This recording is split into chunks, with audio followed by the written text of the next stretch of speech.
મિત્રો, મારી ચેનલ ઘરનો સ્વાદમાં આપનું સ્વાગત છે। મિત્રો, આજે આપણે બનાવવાના છે પાલકની મસાલા ખીચડી, જે ખાવામાં સ્વાદિષ્ટ તો લાગે જ છે, એની સાથે જ હેલ્ધી પણ છે અને બનાવવી તો ખૂબ જ સહેલી છે। તો ચાલો જલ્દીથી બનાવવાનું શરૂ કરીએ। તો ખીચડી માટે આપણે લઈશું અડધો કપ ચોખા। અહીં મેં ખીચડી માટેના સ્પેશિયલ જાડા ચોખા લીધા છે, પણ તમે કોઈ પણ ચોખા લઈ શકો છો। એની સાથે જ આપણે લેવાની છે અડધો કપ તુવેરની દાળ। ખીચડી બનાવવા માટે આપણે જેટલા ચોખા લીધા છે એટલી જ દાળ પણ લેવાની છે, ત્યારે જ આપણી ખીચડી વધુ સ્વાદિષ્ટ બનશે। હવે દાળ અને ચોખાને આપણે 2 થી 3 વાર પાણી બદલીને ધોઈ લઈએ। અહીં અમે દાળ અને ચોખાને ધોઈ લીધા છે। તો હવે આપણે આગળની પ્રોસેસ શરૂ કરીએ। તો અહીં ગેસ પર રાખેલા કુકરમાં આપણે 3 ચમચી તેલ નાખીશું અને એની સાથે જ નાખીશું 1 ચમચી ઘી અને 5 ચમચી હિંગ। હવે આમાં આપણે ઉમેરીશું એક મીડિયમ સાઈઝની ઝીણી સમારેલી ડુંગળી। ડુંગળીને ચારવી લઈએ। ડુંગળીને ચારવી લીધા બાદ આમાં આપણે ઉમેરીશું સ્લીટ કરેલું એક લીલું મરચું। હવે આપણે ડુંગળીને મીડિયમ ફ્લેમ પર ગુલાબી રંગની થાય ત્યાં સુધી સાતળીશું।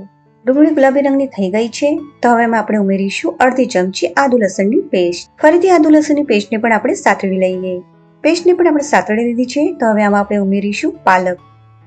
તો અહીં મેં 2 કપ જેટલી ઝીણી સમારેલી પાલક લીધી છે। પાલકને મેં સરસ રીતે ધોઈને સમારી લીધી હતી। હવે પાલકને આપણે વચ્ચે વચ્ચે ચારવતા જઈ 1 મિનિટ સુધી સાતળીશું।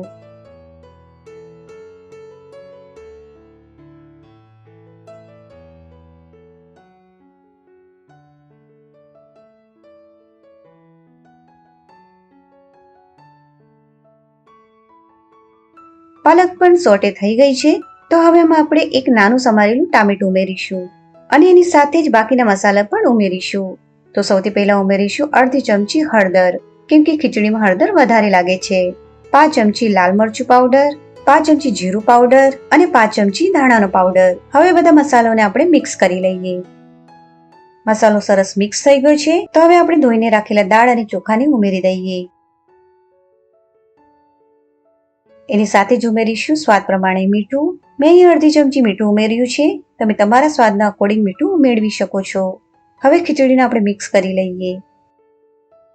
ખીચડી મિક્સ થઈ ગઈ છે, તો હવે આમાં આપણે ઉમેરીશું પાણી। તો અહીં હું ખીચડીમાં 2 ગ્લાસ પાણી ઉમેરું છું, કેમ કે મેં અહીં જે ચોખા લીધા છે એ જૂના છે, એટલે 2 ગ્લાસ પાણી જોઈશે। પણ જો તમે નવા ચોખા લીધા હોય તો ફક્ત 1.5 ગ્લાસ પાણી ઉમેરજો। પણ જો 2 ગ્લાસ પાણી ઉમેરશો તો પણ ચાલશે, કેમ કે ખીચડી ખાસ કરીને ઢીલી જ હોય છે અને ઢીલી ખીચડી ખાવામાં પણ ખૂબ જ સરસ લાગે છે।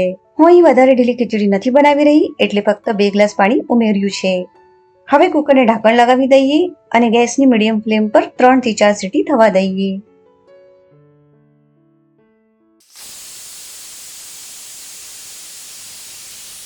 કુકરની 4 સીટી થઈ ગયા બાદ હવે ગેસની ફ્લેમને બંધ કરી દઈએ અને કુકરને ઠંડુ થવા દઈએ। કુકર હવે ઠંડુ થઈ ગયું છે, તો ખોલીને જોઈ લઈએ। પણ કુકરને ખોલતા પહેલા કુકરમાં બચેલી હવાને સીટી ઉચકીને કાઢી લેવાની છે, એના પછી જ કુકરને ખોલવાનું છે। જુઓ ફ્રેન્ડ્સ, એકદમ પરફેક્ટ ખીચડી બની છે। જો તમે થોડી ઢીલી ખીચડી પસંદ કરતા હોય તો આ સ્ટેજ પર થોડું પાણી ઉમેરીને ફરીથી ગરમ કરીને ખાઈ શકો છો, પણ મને આવી જ ખીચડી પસંદ છે, તો હું ખીચડીને સર્વ કરી લઉં છું। આ ખીચડી તમે પાપડની સાથે, અથાણા સાથે કે છાશ સાથે ખાઈ શકો છો, પણ આ ખીચડી છાશની સાથે ખાવામાં વધારે સારી લાગે છે। તો મિત્રો, જોયું તમે પાલકની સ્વાદિષ્ટ અને હેલ્ધી ખીચડી બનાવવું કેટલું સહેલું છે, તો તમે પણ પાલકની મસાલા ખીચડીને જરૂર બનાવજો। ફરી મળીશું નવી રેસીપી સાથે, ત્યાં સુધી સ્વસ્થ રહો, મસ્ત રહો।